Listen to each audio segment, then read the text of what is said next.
चलो तो गाइस देखिए अभी मैं सिस्टम लगाऊंगा, उसके बारे में बताऊंगा। तो सिस्टम लगाने जा रहा हूँ तो आप लोग को दिखाऊंगा वीडियो। तो प्लीज मेरे वीडियो से जुड़े रहे, मैं वीडियो लास्ट तक देखते रहे कैसे सिस्टम कम्बोर्ड को लगाते हैं। जो ये जो सोना कंपनी का ये जो कम्बोर्ड है और वो जो सिंगल कम्बोर्ड है, इसको लगाऊंगा, आप लोग को दिखाऊंगा। तो गाइस प्लीज वीडियो लास्ट तक देखते हैं तो आप लोग को समझ में आएगा।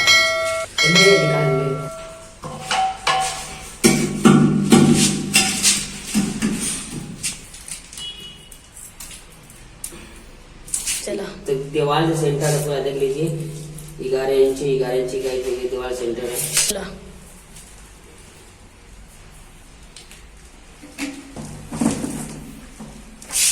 मार्क लगा रहे हो यहाँ पे।